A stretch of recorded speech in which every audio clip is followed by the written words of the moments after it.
Bismillah,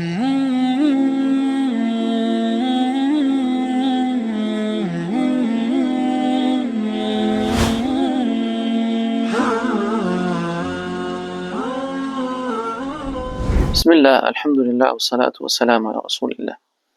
Me emrin e Allahut, mëshiruesit, mëshirbërësit, paqja lavdërimi i tij qoftë me vullën e pejgamberit Muhammedin alayhis salam. Nderuar vëllezër, vazhdojmë me temën e 25, e cila është al-muslimu wal muhajir. Pra besimtari, muslimani dhe emigruesi. Allahu thot në Kur'anin Kerim: "Alladhina yu'dhuna al-mu'minina wal mu'minati bighayri ma iktasabu faqad ihtamalu buhtanan wa ithman kabira." Ata të cilat i dëmtuan me gjuhën dhe veprat e tyre, besimtarët dhe besimtarët, duke qenë këta pra të fundit të pafajshëm, atëherë dijeni se kanë mbajtur mbi supet e tyre një shpifje të madhe dhe gjuna të madhe dhe të qartë. Në hadithin që transmeton Abdullah ibn Amr ibn Asin radiyallahu anhuma anin nabi sallallahu alaihi wasallam, nga pejgamberi alayhi salatu wasalam, thot: "Qala al-muslimu man salima al-muslimuna min lisanihi wa yadihi."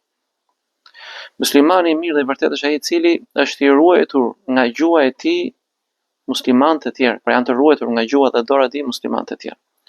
Wal muhajiru, dhe emigruesi, man hajara ma naha Allahu anhu, emigruesi është ai i cili emigron ose them më mirë largohet nga ato gjëra që e ka ndaluar Zoti subhanahu wa taala.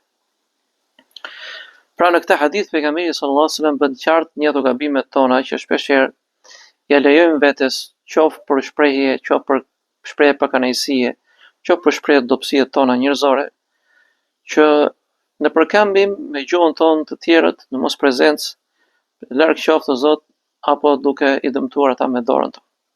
Prandaj dhe pejgamberi sallallahu alajhi wasallam muslimanët vërtet ai që janë të ruajtur nga gjuha dhe dora e tij muslimanët e tjerë. Dhe muhajiri, emigruesi, është ai i cili largohet nga gjunahet. Në hadithin e Buhari's anë nabi sallallahu alajhi wasallam qala Rasulullah: "Al-muslimu man salima al-muslimuna min lisani wa yadihi." Pra muslimani i mirë është ai i cili janë të mbrojtur nga gjuha dhe dora e tij muslimanët e tjerë. Wal mu'minu man aminahu an-nasu ala dima'ihim wa amwalihim. Kurse besimtari është ai i cili njerëzit i lënë amanet atij gjakun dhe pasuritë e tyre. Pra shikoni se si e ka quajtur pejgamberi sallallahu alajhi wasallam, e ka quajtur mu'min, besimtar i vërtet, është ai i cili njerëzit lënë tek ai amanetin, gjakun dhe nderin e tyre dhe pasurinë e tyre, dhe i friksohen Zotit subhanahu wa taala, duke e dhënë ata, duke e ruajtur ata në formën dhe mënyrën më të mirë dhe duke e kthyer ata te Zoti i tij. Në hadithin e Anas bin Malik radhiyallahu anhu qala an-nabi sallallahu alaihi wasallam: "Al-mu'minu man aminahu an-nasu wal-muslimu man salima al-muslimuna min lisani wa yadihi." Pra besimtari vërtet është ai i cili janë sigurt tek ai njerëzit. Kurse muslimani vërtet është ai i cili janë të ruajtur nga gjuha dhe dora e tij muslimanët e tjerë.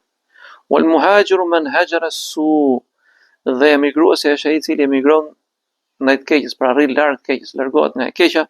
Walladhi nafsi bi yadi, dhe pasha ata i cili ka dorë shpirtin tim, thot pejgamberi alayhi salatu wasalam: "La yadkhulu al-jannata 'abdun la ya'man jaruhu bawaqihu." Pra pasha të dorë i cili ka shpirtin e Muhamedit, pra pasha Zotin, nuk do të hyjë në xhenet ndonjë dikush për sa kohë që nuk është i sigurt për të keqes ti komshiu ti. Pa shikoni subhanallahu se çfarë hadithe shqortuese dhe kërcënuese janë këto. Prandaj lutim Allahun azza wa jall që për shkak të dobësive tona, për kënaqësive tona, urrejtjes, mirës apo të gjëra të ndryshme, interesave të caktuara, të hyjmë në hak vëllezër dhe motrave tona, besimtarëve dhe besimtarëve, dhe në përkambim nderin e tyre me gjuhën tonë, dhe largo Zot ti dëmtojnë ata, ti dëmtojmë ata me dorën tonë. Lutim Allahun i falë gjunat dhe gabimet. Selamun alejkum wa rahmatullah.